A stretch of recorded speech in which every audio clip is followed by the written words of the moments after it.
Hey guys, it's Cole back with another LEGO video. Today I'm going to be teaching you guys how to make a LEGO engine without actually using any LEGO engine pieces. So you see, LEGO has two types of engines that I can think of off the top of my head. There's the regular piston engines, like the ones back here, where you have the pistons and then the little cylinders that come with it. And then there's the pneumatic, which I don't have out right now, and I'm not going to go rummage around for it right now. So today I'm going to be teaching you guys how to make an engine with simple LEGO bricks. So first I'm going to crack open the cylinder and show you guys how it works. So in here we have the piston, which is literally just bricks. Like, this is basic stuff that you could find out of your 6-year-old son's little LEGO box. So right here, I'm going to try to show you guys this the best I can. This is how I hooked up the engine. I use this little rod. You don't even have to use this piece though. Like, you can use anything like this and line it up and put it to the side and then have a rod go up there and then one of the connection pieces if you don't have these pieces. Odds are you do though. So all I did was simply just run a little stick through there into that hole to make the piston. And this piece right here, this controls the stroke of the engine. The stroke is how high up and down it goes. I personally don't like when it goes up and down that much because it does vibrate a lot the farther it goes, so I made it as short as I could. And then these pieces are just to counterbalance it, so when the piston goes up, these pieces go down and vice versa, just to stop it from vibrating. And then this cylinder, it's just regular bricks. Like, there's nothing special about this. I obviously have these holes in the front so that way the piston can breathe because it is very airtight.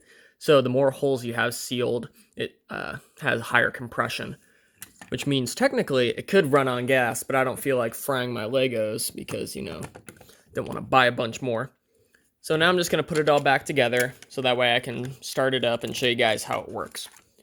Right now I have an electric motor connected to it, so you really don't have to crank it. You don't need the electric motor. What you can do is you can actually just get a wheel like this and connect it over here to where the electric motor is and just turn it yourself.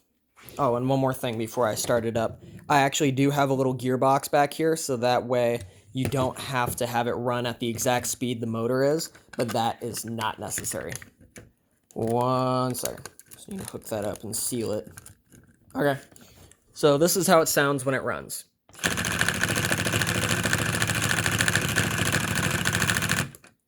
Which is pretty quick for not using actual LEGO engines. Like, I've made the small ones using the actual LEGO components that move way quicker. But it's not as fun. Not as much boom to it. Now I'm going to try to use this stick to pry this open, but it doesn't really want to. I'm going to have to use my fingernails. Now I can show you guys how quick it moves when the cylinder is off. So this is how quick it goes without any air causing drag on it. The only thing is that it dances around on the table. So that's pretty much going to conclude my tutorial on how to make a LEGO engine without actually using LEGO components. If you liked the video, let me know down in the comments or leave me a like. If you guys have any recommendations for something you want me to make, like a LEGO gun, which I have here, which I took the handle off to make the cylinder for this. But just anything you guys want me to make that's like reasonable, that I'm not going to need a million pieces for, just let me know down in the comments and I'll do the best I can. Till next time, bye.